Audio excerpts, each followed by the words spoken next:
Ciao a tutti amici di mattoscacco.com e ben ritrovati in questo nuovo video. Oggi, come potete vedere, siamo con un altro importantissimo ospite, Nicolò Napoli, che ha dedicato il suo tempo per questa piccola chiacchierata, perché l'intervista sarà una chiacchierata totalmente informale, nel quale ci condividerà i suoi incredibili segreti per diventare un abile scacchista. Allora, Nicolò, prima domanda.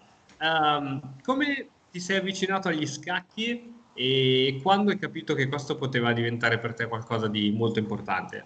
Allora, prima di tutto, ciao a tutti, grazie per l'invito su questo canale.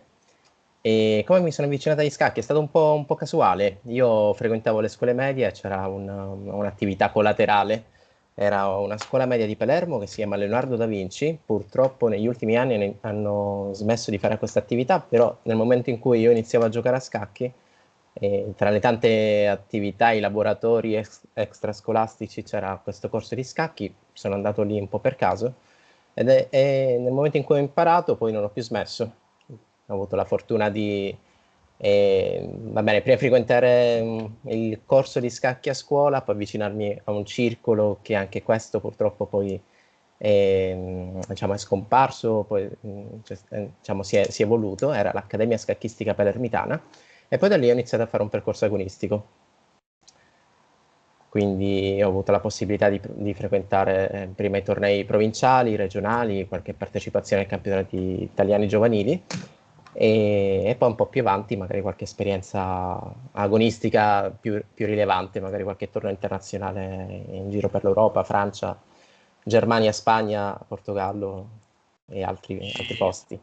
E la tua, suppongo, almeno dimmelo tu, è stata, diciamo, una crescita costante nel tempo, oppure c'è stato un esploit in un certo periodo della tua vita? E poi suppongo, e questo me lo dirai tu, che quando si arriva ad alti livelli, per crescere di quei 20, 30, 40, 50 punti diventa molto più difficile. Sì, diciamo che la crescita, il tempo che tu dedichi allo studio magari non è proporzionale, comunque i risultati della crescita non li vedi nell'immediato. Se io studiassi, non so, 20 ore full time scacchi, magari diciamo, non ottengo il risultato che mi aspetto di 20 ore di studio, magari il risultato di quello che ho studiato mi servirà un po' più avanti, un po', diciamo, l'importante è che l'allenamento sia costante. La mia crescita agonistica è stata un po' strana perché quando giocavo io ho imparato a giocare a scacchi, quindi qualcosa come 22-25 anni fa, e in Sicilia non c'erano tantissimi tornei, quindi magari partecipavo a un torneo l'anno insieme ai miei amici con la speranza che quel torneo dovesse andare bene, quindi magari prima il sistema classificatorio dell'Elo era ben diverso, adesso magari con l'Elo Fide è più facile prendere un punteggio Elo Fide un po' più alto del punteggio d'ingresso, prima c'era l'Elo Italia ed era un po' più complicato portare avanti questo numero accanto al proprio nome, questo punteggio Elo. Quindi da terza nazionale sono diventato seconda nazionale, poi da lì ho avuto la possibilità di fare un paio di tornei estivi, ho guadagnato forse un 200 o 300 punti, sono diventato direttamente candidato maestro e poi per fare il salto di qualità, allora lì a quel punto serve fare qualcosina in più. Diciamo che il talento serve fino a un certo punto, poi nel momento in cui bisogna fare un salto di qualità, allora lì serve un po' di dedizione, quindi studiare da libri, fare un percorso privato con un allenatore, con un professionista, magari frequentare un circolo dove c'è gente più forte di te che ti dà degli stimoli, questo è importantissimo. Un confronto costante è quello che poi alla fine ti rende, ti dà la possibilità di fare qualcosa in più.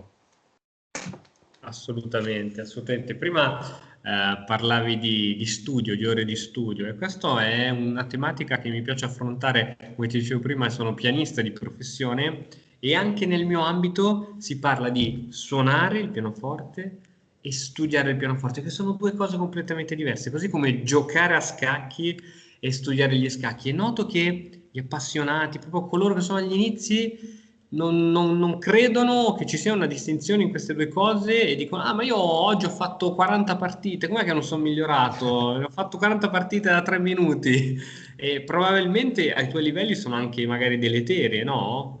Dipende, diciamo che è un'alternativa al confronto. Prima dicevo che a frequentare un circolo l'ideale è comunque mantenere un allenamento costante anche dal vivo, anche se in questo periodo chiaramente è sempre più complicato andare a un circolo perché adesso non tutti i circoli sono aperti. E comunque avere un confronto con gente dello stesso livello, un po' più forte, questo è chiaramente lo stimolo in più che dicevo prima. Allora, ti racconto qualche aneddoto. Certo. Diciamo che nel mio percorso scacchistico ho avuto la fortuna di viaggiare parecchio, quindi va bene, tempo fa facevo delle statistiche, credo che sono stato in 42 nazioni solo grazie agli scacchi, quindi in veste di giocatore, allenatore, formatore, relatore, invitato e così via. Parecchi aneddoti e a volte capita che magari parlando con la gente del posto, la gente del circolo locale, dice ok, io faccio tante partite e sono sicuro di poter raggiungere il tuo livello. Ok, ben venga, dimostralo e vediamo se effettivamente è così. Molto spesso capita che non si faccia questa distinzione reale tra giocare e studiare, o comunque soltanto col gioco è veramente improbabile raggiungere un livello magistrale. C'è un momento in cui per fare il salto di qualità diventa assolutamente necessario lo studio, l'approfondimento, e questo diciamo sicuramente serve anche parecchia umiltà per crescere. Il giocare su internet deleterio dipende, diciamo è sempre un'alternativa al non giocare, quindi diciamo in questo periodo, questi ultimi mesi, magari dove uno trascorre tante ore a casa, anch'io stesso ho trascorso parecchie ore a casa, penso che avrò giocato qualcosa come 8.000 partite su internet tra i vari siti internet, CES24, Lices, Chess.com, che sono poi più affermati. E molte di queste magari sono state più un passatempo, ok, ho quella mezz'oretta libera, mi metto lì a giocare un minuto, e la qualità del gioco magari non è tantissima, però ci sono state delle competizioni molto importanti. Ad esempio qualche mese fa abbiamo fatto un incontro tra una rappresentativa italiana e la rappresentativa una rispettiva spagnola, dove eravamo tutti titolati, quindi maestri FIDE, grandi maestri internazionali, e quindi quelle erano partite un po' più di qualità, dove anche prima di giocare quella competizione c'era un aspetto didattico, perché comunque tutti ci eravamo preparati contro tutti i possibili avversari.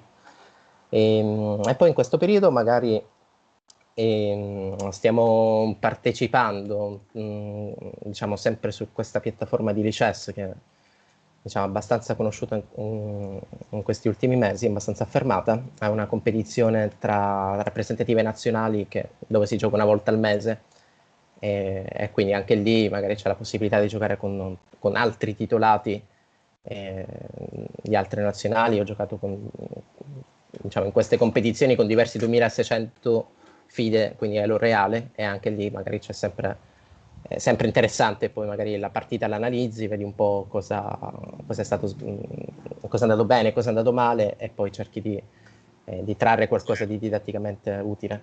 Certo.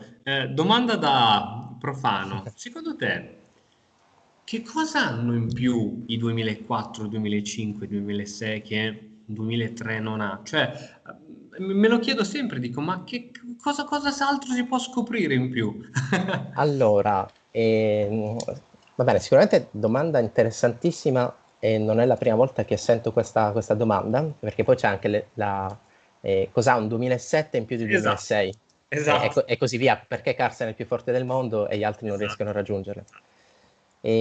Allora, io immagino che cioè, un aspetto affascinante del nostro gioco, della nostra disciplina, è che ancora il gioco non è stato risolto, nel senso che ci sono altri giochi finiti dove si utilizza una scacchiera, tipo la dama, o non so, il backgammon, il Go e così via, dove c'è stato così tanto studio dietro da parte di software, di multinazionali che volevano proprio risolvere questo gioco. Ok, con gli scacchi non sono riusciti. E realmente c'è tantissimo da scoprire. Io stesso, magari a distanza di 25 anni dalla prima partita, magari ho ancora curiosità di scoprire qualcosina in più. E come si migliora? Solitamente un grande maestro per prendere questo titolo dedica parecchio tempo, qualcosa come almeno 8 ore giornaliere con costanza, un po' come se fosse uno sport qualsiasi. Se fosse un calciatore di Serie A, per mantenersi a questi Esatto. livelli deve fare dei sacrifici costanti. E maestro internazionale ok, fa un percorso più o meno simile, così come il maestro FIDE. Non credo che ci sia tanta differenza tra magari tra un maestro FIDE e un maestro internazionale, perché magari nel momento di crescita, Certo. adesso è molto più facile prendere il titolo di maestro FIDE, prima era un po' più complicato perché c'erano meno competizioni, meno tornei, diciamo, meno giocatori con Elo FIDE. Mentre diciamo, nel momento di crescita un maestro FIDE penso che può tranquillamente diventare anche maestro internazionale, però serve tempo e costanza. E tempo perché bisogna partecipare a tornei che abbiano i requisiti per darti il titolo, che sono queste 3 norme necessarie, e quindi servono tornei con almeno 9 turni, quindi vuol dire solitamente 10 giorni di gara, e questi sono magari dei sacrifici o qualcosa che puoi fare quando sei un po' più giovane, magari non hai, diciamo, impegni esterni o comunque hai più tempo libero, e allora lo fai. Ok, io nel mio percorso, nella mia carriera scacchistica da giocatore, l'ho fatto, ho sempre il piacere di giocare a competizioni molto forti. Mi manca veramente poco per prendere il titolo di maestro internazionale, mi manca semplicemente la terza norma. E quindi nel momento in cui riuscirò a ritagliare magari un po' più di tempo con costanza, cercherò di prendere anche io questo titolo. Per diventare grande maestro è molto più complicato, perché bisogna dedicare tante ore e soprattutto costanza. Tempo che quando uno cresce poi magari il tempo da dedicare è sempre di meno, perché poi devi ritagliare magari, non so, aspetti professionali, vita privata e così via. Faccio un'altra domanda, probabilmente anche questa altrettanto difficile. Secondo te, per diventare un giocatore titolato, quindi del tuo livello o più, basta lo studio o ci vuole una buona dose di talento?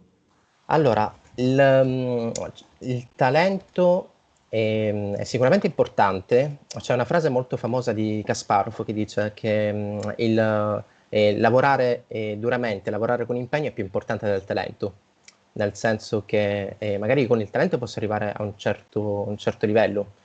Magari sei un giocatore qualunque, magari ha una predisposizione tattica, ok, cerca sempre di complicare il gioco, magari riesce ad arrivare anche a 1800 punti, 2000 punti, forse anche 2100, chissà, potrebbe anche prendere il titolo di maestro, però ci sarà un momento in cui avrà una barriera, perché magari quelle lacune che non ha compensato, non so, sul gioco strategico, prima o poi verranno fuori.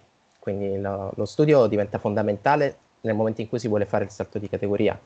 Poi diciamo che ognuno di noi è diverso, quindi magari c'è chi ha più una predisposizione tattica, chi più una predisposizione strategica, e per superare queste barriere, questi muri che poi ognuno di noi incontrerà nel suo percorso agonistico, deve cercare prima di tutto di capire quali sono i limiti e poi cercare appunto di trovare il modo per scalfire queste pareti e andare in avanti.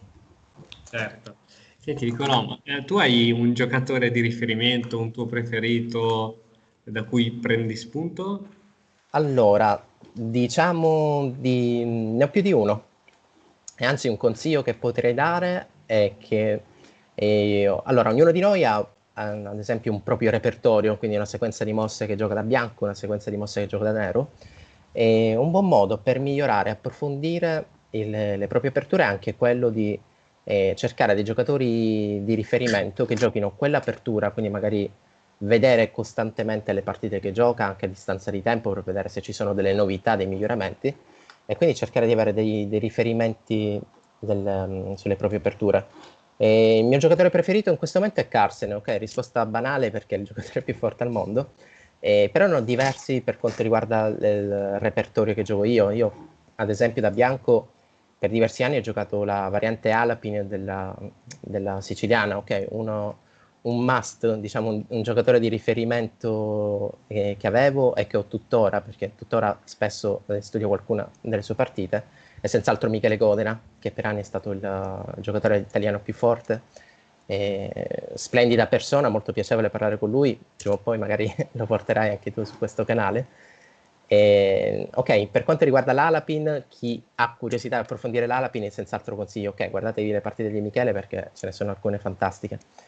E su altre aperture mi piace parecchio il gioco tattico estroso di un giocatore che poi ha smesso in questo periodo, si chiama Morozevich, Alexander Morozevich, che diciamo per anni magari ha creato era uno dei pochi che a livello di elite continua a creare e sperimentare aperture e sequenze di mosse. Questo mi ha creato parecchia curiosità, anche parecchie sue partite le ho approfondite. Però diciamo di Carlsen ammiro il fatto che è uno dei pochi giocatori, e questo lo commentavo anche qualche giorno fa su un'altra diretta che stavo facendo, è uno dei pochi giocatori che gioca le partite fino alla fine, finché non, diciamo, ci sono opportunità di vittoria, Carlsen gioca. E questo è un qualcosa che magari si perde nel momento in cui subentra anche l'agonismo, perché spesso per mantenersi a certi livelli è bene non rischiare. Ok, Carlsen gioca tranquillamente con tutti fino alla fine, e poi alla fine sta sempre lì anche per questo motivo. Molti hanno criticato il suo non saper prendere troppo con sportività le sconfitte.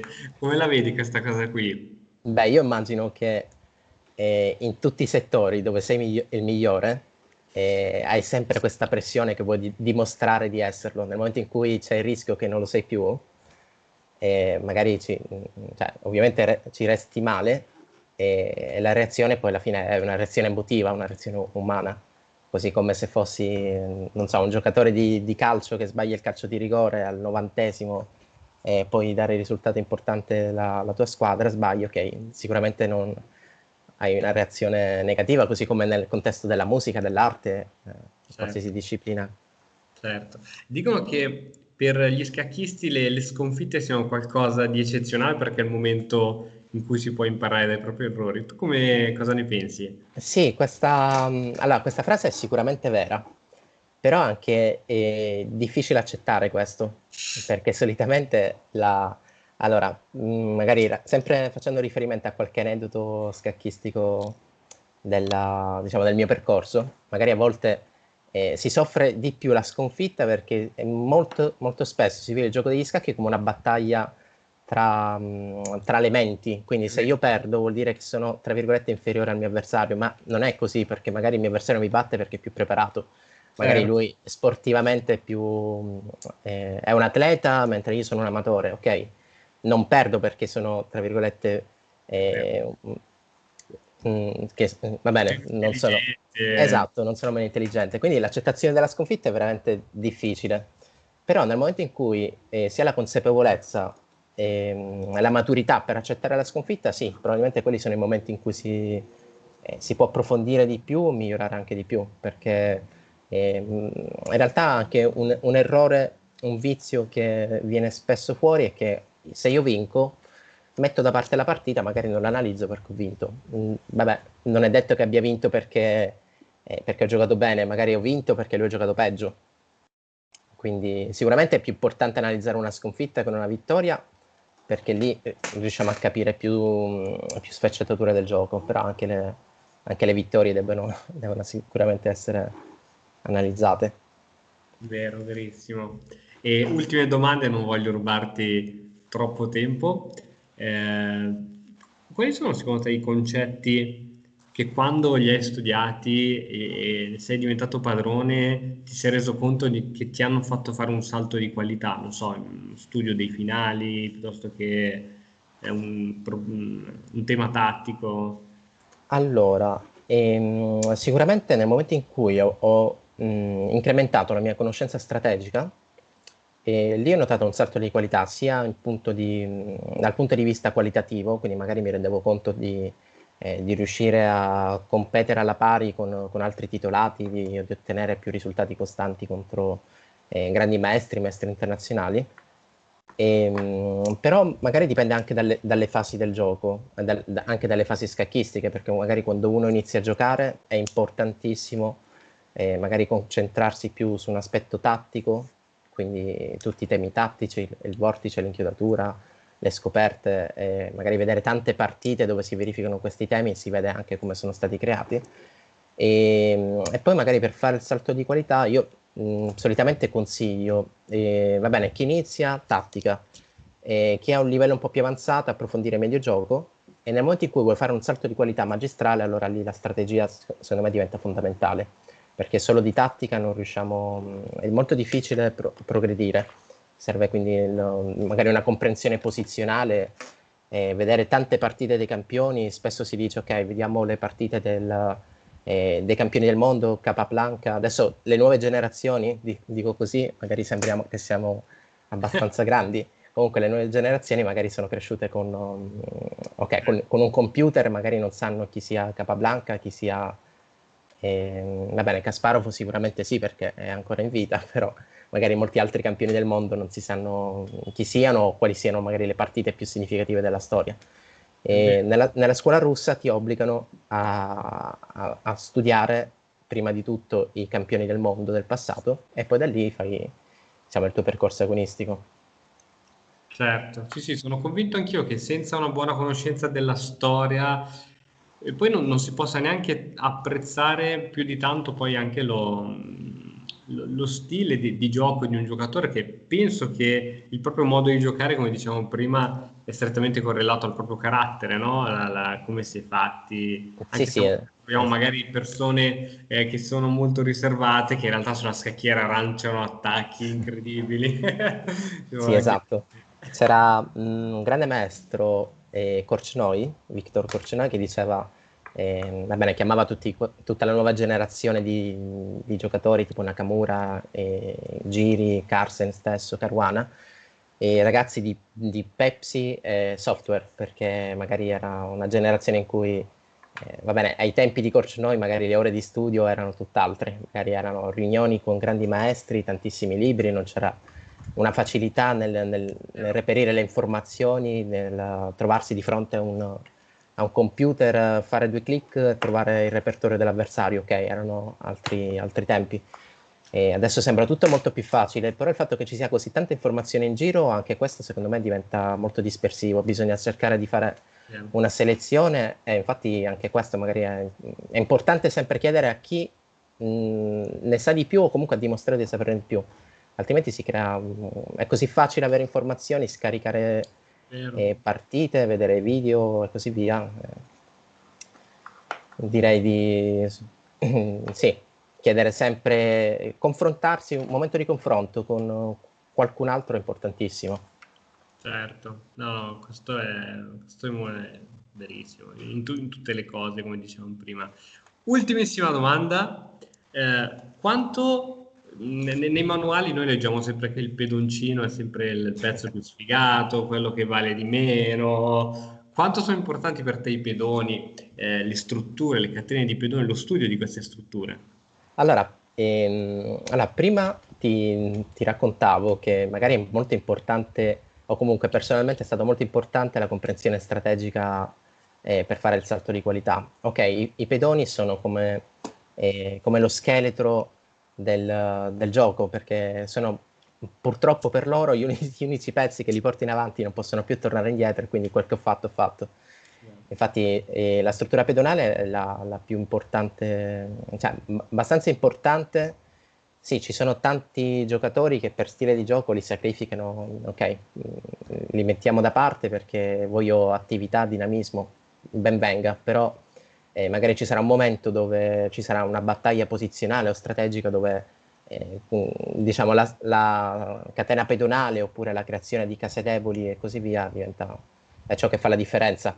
Un giocatore forte, infatti mi ricordo quando io ero piccolo, magari mi confrontavo con i giocatori più forti di me, quindi magari ero seconda nazionale, giocavo con grandi maestri, ok, loro semplificavano tutto, giocavano il finale, io perdevo e non riuscivo mai ad attaccare, ok, poi ho capito a distanza di anni, magari diciamo dall'altra parte della scacchiera, che il giocatore più forte tendenzialmente cerca di evitare le complicazioni, e semplifica, ti porta in finale, cerca di leggere tutte le informazioni che ha, case deboli, avamposti, strutture pedonali e poi da lì cerca di mettere in pratica le proprie conoscenze. È quello Insomma, che... massimo utile col minimo dispendio di energie. Eh sì, considera che è un torneo, va bene, l'obiettivo di un giocatore qual è in un torneo? Cercare di dare il massimo e cercare di concludere la classifica ai primi posti. Questo è l'ideale, è il sogno di tutti i partecipanti, poi chiaramente non ci riescono tutti. Però sì, diciamo con il minimo cerco di ottenere il massimo, magari risparmio energie per partite più complesse dove magari devo fare una battaglia teorica di 25 mosse. Mamma mia, no, no, hai Lì perfettamente ragione. Poi, appunto, in quei tornei dove si gioca magari il mattino o il pomeriggio arrivi già che sei con mezz'aria di Esatto. energie, non deve essere... Sì, ad esempio in questo periodo sto un po' seguendo i vari tornei che stanno giocando in Europa, quindi adesso anche con le nuove misure bisogna giocare con la mascherina, con la visiera. Ma quindi è È possibile molto, molto giocare, stancante. possibile giocare realmente ora? Sì, per giocare è possibile. Ehm, io personalmente aspetterò un po', magari cercherò di, perché non so se sono in grado di giocare così e mantenere la concentrazione alta o comunque un buon livello, magari 3 ore consecutive con un oggetto che magari Mamma mia, mamma mia. sì, è molto, molto faticoso. Infatti in alcuni stati magari si gioca senza visiera, in altri si gioca solo con la visiera, in Italia si gioca con entrambi. Poi dipende anche dai tornei, hanno messo anche dei visori tra stile bridge, non so se è presente, magari un Sì, visore di sì, sì, sì, plastica tra sì. un giocatore e l'altro. Beh, per fare si può. Poi magari la passione vince sempre, quindi magari tra una settimana mi troverai a giocare un torneo con queste condizioni. Però no, non credo. Magari aspetterò qualche mese, forse a ottobre, cercherò di Sì, giocare sì, qualcosa. sì. Penso che anche il circolo della mia città loro sono ancora chiusi perché se bisogna giocare con delle regole così stringenti, forse ti passa un po' la voglia, o forse come dici tu alla fine, poi per giocare Sì, poi rompi. non c'è alternativa, anche No, perché il gioco su internet sostituisce in parte il gioco reale. No, assolutamente. è un'altra visione, un altro stile. Sì, sì, sì. Non si può fare trash talking, per esempio. Esatto. Ad esempio, mi è capitato spesso di giocare, di confrontarmi contro giocatori più forti o comunque giocatori che non conoscevo, mi fissavano negli occhi, quindi muovevano, così Mamma come io sto mia. fissando la telecamera, che muovevano, e cercavano sempre di mantenere il contatto visivo. Questo per lo più mi è capitato contro i giocatori cinesi. E per quale motivo? Vogliono distrarti oppure trasmetterti paura? Non lo so. Comunque ognuno ha le sue strategie. Certo, Adesso con la visiera si rifletterebbero dentro. certo, certo. Mamma mia, mamma mia. Va bene, Nicolò, intanto ti ringrazio veramente per il tuo tempo Figurati, è un e piacere. grazie per essere stato con noi. Chissà, magari in futuro ci sarà ancora modo di collaborare. Molto volentieri, dai. Ti ringrazio. Grazie a tutti, ragazzi. Alla prossima. Ciao a tutti, grazie Ciao. per aver seguito.